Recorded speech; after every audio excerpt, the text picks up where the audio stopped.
We good. All right, Shalom. Shalom. I want to start by giving all praise, honor, and glory unto Yahweh, Bahashem, Yahushua, Bahashem, Hakodash. Dear brothers and apostles and elders, great millstone, Shalom to all the occupants that pushing the word, sincerity, and the truth. It's the brother Barzal. I want to do a Godspeed pertaining to keep a watchful eye out for Satan, or the adversary. Because when you look up the term Satan, it goes back to the term Shaitan, which is the adversary in the Hebrew. And the adversary works through many elements. It comes in all kinds of shapes and sizes, and it tells you in the book of Psalms, the 23rd chapter, that we living in the valley of the shadow of death. Really, so we're living in the valley of Satan. We're literally, this location that we living in and residing is hell. It tells you that in the book of Ecclesiastes that under the sun, judgment was there, and it comes in all kinds of different scenarios and situations, case by case, to trap you up and put you to your destruction. And we know us as a people, we're stiff-necked, we're hard-headed. We act before we think. We don't take a conscious effort throughout this world, and we move like this is fucking la-la land. But then Jacob get caught out there by the serpent himself, and either get landed in prison, or they're in the grave. The grave is full of certain jakes with lack of judgment, lack of wisdom, knowledge, and understanding, and then they'll find themselves in a bad place. So as brothers, we have to keep a conscious effort, and make a conscious effort throughout our day-to-day, so we don't get caught out there. But some jakes be high-minded and haughty, thinking that they're not susceptible of getting caught by the devil, man. Next thing you know, they're in a situation, that they can't get themselves out of, and they write a check that they ass can't cash. We have to move in this thing very, very keenly. One movie that we always speak on, and we repeat it like a broken record, the movie The Matrix. Them men wasn't out clubbing and partying, and some brothers might go get a drink and stuff like that. We keep it casual. That's fine. But for the most part, like on that movie, they was mission focused, because they already know them actually coming into that realm of knowledge. They was already high targets for those agents. And them agents, anytime they seen them, they wanted to put them to death. It wasn't like that they seen them and just gave them a pass here and there. Now everybody else, they was already under the pill. They was under the sorcery, for lack of a better term, or the magic of the on the left hand side.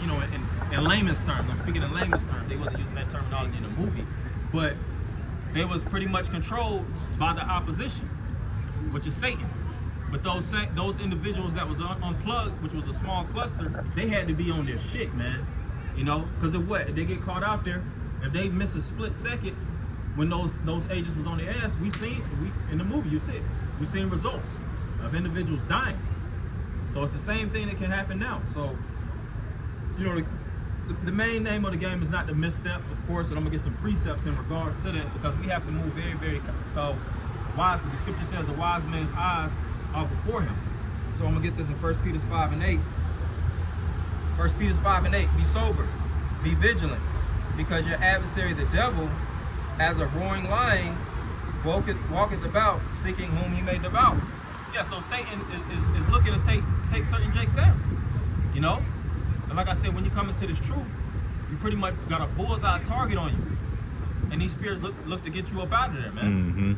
That's why certain brothers be getting plagued in the mind by these spirits, which really you got to pray those spirits off when they start to try to F with you, whether doing a cleanse or a detox. Of course, first and foremost, the scripture says to study and read, but keeping yourself in good habits so that those spirits don't start to fester and linger among you. And even when you're amongst the world, the scriptures speak about using certain speech, all right, smooth words to turn it away wrath, all right, not getting baited into conflict, because you might be around nigger women on your job or niggas, and they might just have a negative vibration towards you.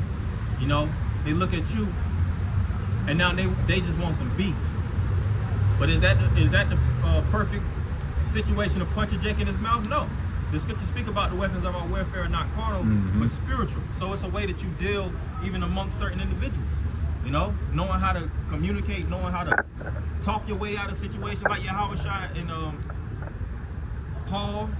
the disciples, when they were in certain situations, when the magistrates and those governments was taking them up, and they was looking to twist them and wrap around them, you know, they knew what to say. They knew when to shut the hell up. Like the Lord said, thou sayest. Thou sayest. You know what I'm saying?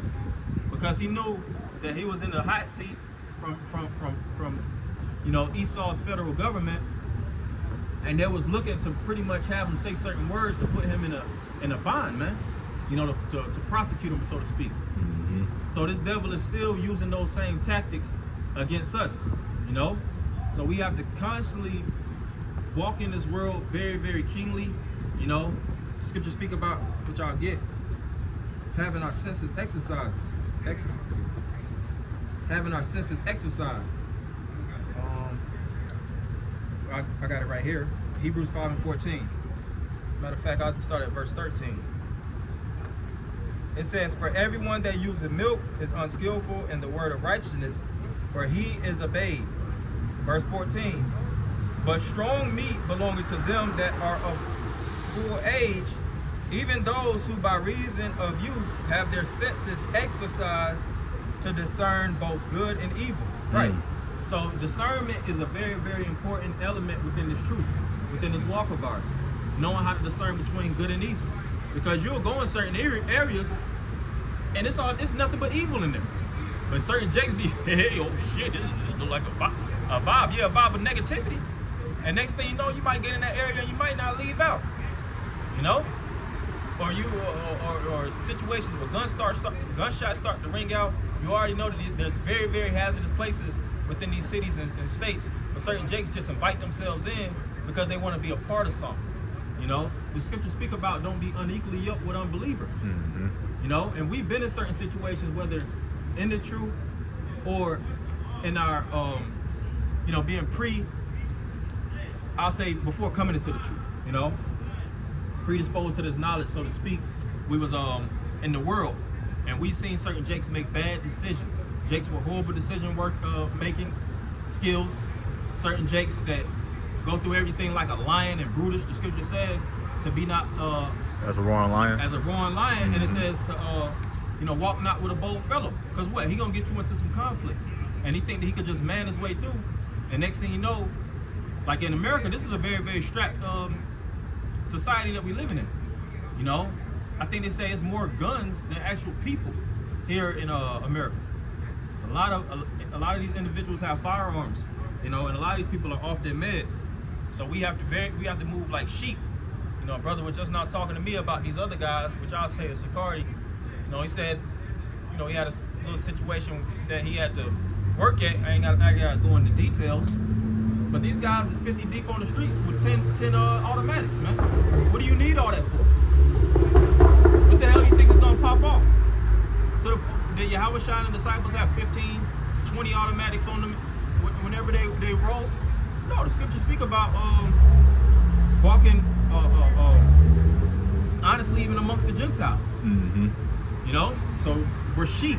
The scriptures speak about calls us worms. And I can get that also in the scripture. The scripture says what? Ask the beasts of the earth and they shall tell you. Because if you look at a worm doesn't have any type of defense nor attack mechanism. You know? They're pretty much vulnerable. Mm-hmm. They're in a vulnerable state. And they really just low to the earth. Most times you're gonna see worms in a lowly environment pretty much burrow and in a point of safety. So us brothers, we have to be extremely safe out here, man. You know, don't put yourself in a situation that you already know that is not feasible unto you, and then you start calling certain brothers, you know, or you got to get saved out of these different situations when you could have just made a good decision first and foremost, man. There's a right and there's a wrong way of doing everything, so we got to make sure that we moving rightly. The scripture says to move right, you know. So I'm gonna get this and I'm gonna close. In regard to us being a worm, Isaiah 41:14. It says, "Fear not, thou worm Jacob, and ye men of Israel. I will help thee, saith the Lord, and thy Redeemer, the Holy One of Israel." Right. So the scriptures liken us unto lowly worms. It liken us unto sheep. It really likens us unto animals that really don't have any power. Mm-hmm. You know, and it likens the enemy unto apex predators. Hell, even Satan himself is known, you know, through Esau's government, is known as Leviathan, and we're known as worms. So what can a worm do to a sea monster, man? Or to a lion? The scriptures liken this devil unto a lion.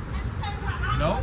So this man is really on the prowl, and we got to make sure that we, you know, staying on the defense and letting the Lord actually guide our steps, you know, so that we don't get caught out there, you know. So with that, you know, I just wanted to make it short and sweet for brothers to keep their eyes open, stay sober-minded, don't be out here getting effed up, out in the world just jacked up, out of body and out of mind, and then that dismal, you know, mentality. You got to really be moving this thing soberly. That's talking about physically and spiritually.